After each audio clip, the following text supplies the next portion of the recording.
Good morning, Aleïden, tu seras aujourd'hui le Nishmat, Ravachir Ben Mezev, François Vaché Ben Hana et Rachel Rachel Batsara. Si vous souhaitez déjà une prochaine étude de Mishnah, contactez le 5 minutes éternelles. Nous étions Masechet Kil'aim, Perek Gimel Mishnah Gimel. Aya Rosh Tor Yarak Nichnas Letor Sde Yarak Acher Mutar, Mipene Shunira Kesov Sadeu. הייתה שדהו זרוע ירק, והוא מבקש ליטה בתוכה שואה של ירק אחר. רבי ישמעאל אומר, עד שיהיה התלם מפולש מראש השדה ועד ראשו. רבי עקיבא אומר, אורך 6 טפחים ורוחב מילואו. רבי יהודה אומר, רוחב כמלוא רוחב הפרסה. On a deux sujets dans notre Mishnah, des notions qu'on a déjà évoquées. La première partie de la Mishnah Bichlal, on la connaît déjà depuis le Perek Bet. On avait un Ayan Rosh Tor Yarak, Nichnas Letor Sde Yarak. On avait un champ, je rappelle, c'est toujours le même principe. On a un champ, voilà, j'ai ici deux feuilles comme ça. On a un champ qui va dans ce sens, un champ qui va dans l'autre sens comme ça. Ça s'appelle un Rosh Tor. Ça vient du mot Toreza Avna Selach, un tarchit, un pendentif en forme de triangle, c'est le mot Tor exactement. Donc il y avait un qui est arrivé en Rosh Tor comme ça, vous voyez. On a deux champs comme ça, un qui va dans la diagonale et l'autre qui va par exemple à l'horizontale. On voit bien qu'il y a ici deux champs. S'ils arrivent et qu'ils se touchent, il n'y a pas de problème de Kilaïm parce qu'on voit bien ici que c'est deux champs distincts. D'accord?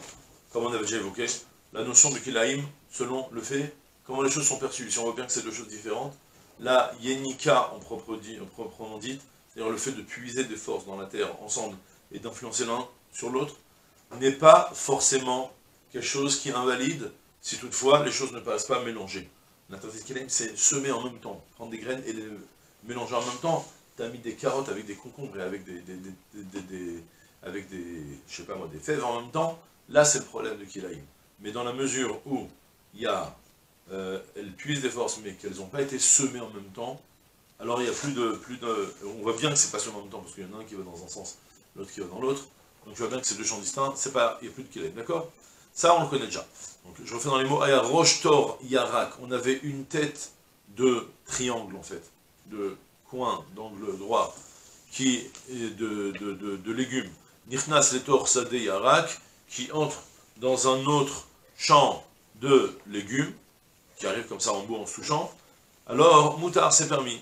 Mi pene sheonira kesov sadeu, parce que les choses sont perçues comme si c'est la fin d'un champ et le début de l'autre champ, et il n'y a plus de problème qu'il aille. D'accord? Fin du premier sujet. Maintenant, deuxième sujet. Alors je rappelle une chose qu'on avait dans le Perek Bet, je crois que c'était Mishnah Zain, si je ne me trompe pas. Il y avait une notion qu'on avait, et là on a une Mishnah qui vient compléter cette même notion-là. C'est un peu bizarre pourquoi ça a été séparé tellement il n'y aurait pas. Mais je ne sais pas l'expliquer pourquoi c'est comme ça. Pour le moment, ce qu'on va expliquer, c'est simple. Regardez, on a maintenant, ce qui se passe, c'est que j'ai un champ semé, on parle que d'Irakot maintenant, d'accord? On a un champ où j'ai dedans planté toutes mes salades vertes, et j'ai finalement envie de faire un petit potager dans ce champ de tomates, d'accord? Maintenant, alors on avait appris dans la Mishnah précédente, dans les Mishnayot, plutôt dans la fin de Perek Bet, une notion très importante, qu'il faut que tu laisses autour du nouveau champ, c'est-à-dire imaginez que ça, voilà, tu as ici un champ, vous voyez, il y a un champ qui est des salades vertes, et tu veux maintenant tu veux mettre dedans un petit champ de tomates, un petit potage de tomates, d'accord? Alors ça se passe comme ça. On avait appris là-haut, dans le Perek Bet, qu'il faut que tu laisses autour, puisqu'un minimum de champ de légumes, c'est 6 téphars, alors il faut que tu laisses autour de tes tomates 6 téphars tout autour. D'accord? Ça, c'est ce qu'on avait appris. Dans notre Mishnah, on va avoir 3 avis différents, et il y a une marloquette fondamentale, comment expliquer exactement de quoi on parle. C'est un peu compliqué, mais ce qui se passe, c'est comme ça. On va passer sur la première interprétation, c'est dans le Barthénora, et c'est plus facilement dit dans le Tiferet Israël. On avait dit que lorsque tu mets dans ta rangée de tomates, alors tu dois avoir tes tomates et laisser autour 6 téphars. On a sur ça 3 avis, en fait. Il y a le premier avis de Rabbi Ishmael qui me dit que ça ne suffit pas de laisser 6 téphars, parce que tu es encerclé de 3 côtés, ça ne me plaît pas.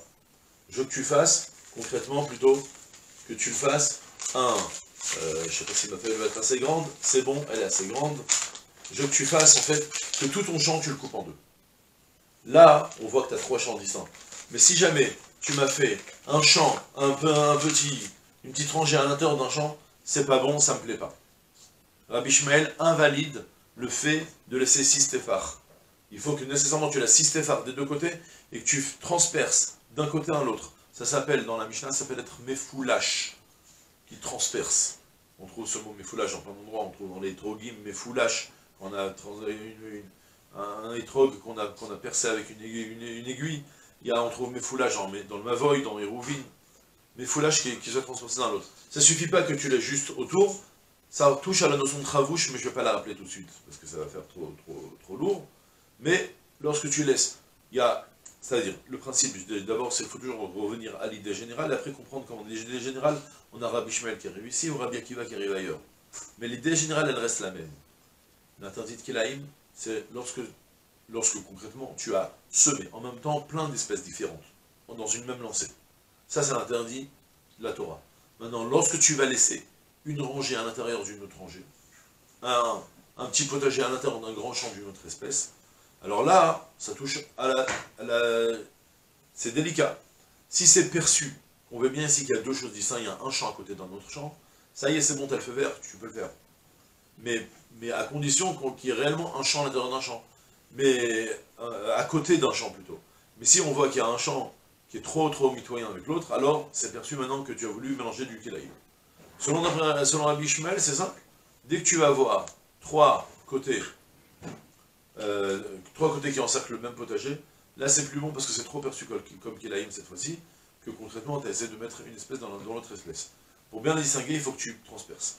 D'après Rabbi Akiva, c'est comme la Mishnah qu'on avait appris, parce que la Mishnah elle a les son nom Rabbi Akiva, qui me dit que non, ça suffit que tu laisses concrètement juste 6 téphars autour de chacun, même si c'est entouré des trois côtés, d'accord, en U en fait. Tu as tes saladières comme ça, et tu as fait un potager de tomates, avec donc tu as laissé tes 6 téphars de chaque côté, c'est bon, c'est bien séparé. Et le troisième avis, ça va être Rabbi Yehuda, qui va me parler, non, Rochav, Kemelo, Rochav à part ça, il va me dire, tu sais quoi, même mieux, tu peux même laisser juste une part, ça c'est l'équivalent de un téphar uniquement autour, ça suffit pour bien le distinguer. Ça c'est la première manière de lire la Mishnah. Après on va faire ça dans les mots, non, je fais tout de suite dans les mots comme ça vous voyez que c'est déjà écrit, et après on va proposer une deuxième interprétation, c'est qu'on va parler cette fois-ci, on ne va plus parler de la manière de séparer les champs, mais plutôt on va parler de la manière de planter les choses. Et je m'explique. D'abord, premièrement, je traduis. Aïta Sadeu Zoroa Yarak, on avait son champ qui était planté avec un certain légume, par exemple, une salade verte. Et à l'intérieur de lui, il voudrait, il demande, l'ita de planter betocha en elle, une shura shalirakacher, une petite rangée d'une autre espèce, une petite rangée de tomates, un petit potager de tomates en plein milieu. Que sur ça, je rappelle, on avait vu dans la Mishnah là-haut qu'il fallait séparer déjà de Vav Tefar sur Vav Tefar, mettre 6 Tefar de séparation. Ben, ça ne suffit pas selon Rabbi Ishmael Omer, Achiyat Telem, Mefoulash, Merosh Asadeh, Vead Rosho. Le Rabbi Ishmael me dit, ça ne marche que si ton champ, ta nouvelle rangée que tu as rajoutée, elle est Mefoulash, elle transperce d'un côté du champ à l'autre. Elle le scinde en deux. D'accord? Comme ça, on voit bien que tu as 3 champs. Un champ de salade verte, un champ de tomate et un champ de salade verte de nouveau. Parce que si tu le fais que à moitié comme ça, alors on voit bien qu'il y a un champ de salade verte et que tu as mis dedans des tomates pour que les tomates apportent leur petit plus dans les salades vertes, et là ça redevient ça. Rabbi Akiva, mais Rabbi Akiva dit non, ça ne c'est pas la peine. Horer shishat fachim, verochav milo. Selon Rabbi Akiva, il me dit non, pas du tout. Ça suffit de laisser même une taille de 6 téphars, 6 téphars, et dans toute la largeur de cette même petite rangée de 6 téphars, tu lui fais un U, et voilà, c'est bon comme séparation. Bien Rabbi Yehuda me donne un troisième avis, tu dis Rabbi Yehuda, non, pas du tout, même 6 téphars, c'est pas la peine. Rochav kemelo rochav à parsa, sa largeur c'est même comme une largeur de parsa, la largeur d'un pied, et figurez-vous que la largeur d'un pied, ça fait un téphar. J'ai pas fait la mesure chez moi, mais je fais confiance que si c'est écrit, je le crois, d'accord? C'est juste qu'on utilise le mot parsa, parce que, en rapport avec un pasouk, où on arrose les champs en tirant un petit ruisseau d'eau avec le pied, ça s'appelle parsa. D'accord? Ça, c'est la première manière d'expliquer la Mishnah. Deuxième manière d'expliquer la Mishnah, C'est la deuxième interprétation de rapporter, je la lis à partir du Tiferet Israël directement. On n'est plus en train, plutôt, ce que je vous ai dit, excusez-moi, c'est la deuxième interprétation du Tiferet Israël. La première interprétation du Tiferet Israël, elle est différente. Elle parle, cette fois-ci, on parle en fait de la largeur on parle de nouveau, on parle d'autre chose, on n'est plus en rapport avec la Mishnah précédente, sur de la Mishnah du Perek Bet, sur le fait que tu fais en U, mais on est en train de parler, lorsque tu veux transpercer d'un côté à l'autre, ou bien, ouais non, ça revient en même, transpercer d'un côté à l'autre, ou bien même comme la Mishnah de Perek Bet, ça revient en même. Ce qui m'intéresse cette fois-ci, c'est la largeur du potager que tu vas planter, pas de la séparation du potager. Séparation, je t'ai déjà pris, laisse toute la séparation comme ce que je t'ai dit là-haut. Ce qui m'intéresse maintenant, c'est la largeur de la nouvelle rangée que tu vas replanter, et que sur ça, on a les nouvelles mesures qui sont là. On a de nouvelles mesures. C'est-à-dire qu'en fait, je fais ça dans les mots du Tiferet Israël, que selon Rabbi Ishmael, d'abord, si tu veux planter, c'est une deuxième option. Là-haut, je t'ai donné des instructions, comment faire pour planter un petit potager, tu sépares de 6 téphars de chaque côté aussi. Maintenant, Rabbi Ishmael vient, il m'apprend maintenant une nouvelle chose, il vient me dire, sache que, malgré tout, la largeur du potager que tu vas planter, elle doit avoir une largeur où tu vas lui planter un rochav telem. Un rochav telem, c'est la largeur d'un sillon, en fait entre deux sillons, je ne sais pas exactement comment ça se passe, mais ça fait l'équivalent de une ama. D'accord? Donc, Rabbi Ishmael me dit qu'il faut que tu laisses, que tu remplisses, tu laisses pas juste une petite rangée d'un légume étranger en plein milieu d'un autre légume, c'est un problème. En fait, c'est ce qu'il est venu m'apprendre Rabbi Ishmael. Si tu veux faire autre chose, fais autre chose qui va prendre un statut d'un vrai champ différent. D'accord? Si tu mets juste une petite rangée, c'est en soi-même un problème. Tu as voulu faire du mélange là, c'est pas bon. Tu veux planter une autre espèce, plante franchement une autre espèce. Et du coup, tu devras planter un Melo Rochav TLM, tu prends un TLM, donc le 6 téphar, et tu le plantes pendant tout le long. Par exemple, là, ça devient... là, on voit que tu as voulu planter une autre espèce, et Rabbi Akiva me dit simplement, c'est pas le peine de faire en fait. D'accord? Je reprends. Selon Rabbi Ishmael, il faut nécessairement, lorsque tu plantes une deuxième espèce, tu dois la remplir entièrement, dans toute la largeur de 6 téphars, et en plus de ça, laisser en plus un vide de 6 téphars durant tous mes foulages, pour que ce soit bien séparé. Et selon Rabbi Akiva, c'est pas la peine de tout transpercer d'un côté à l'autre, tu peux même le faire aussi à moitié. D'accord? Ça se rejoint plus ou moins les deux idées, ces deux petites notions nuancées.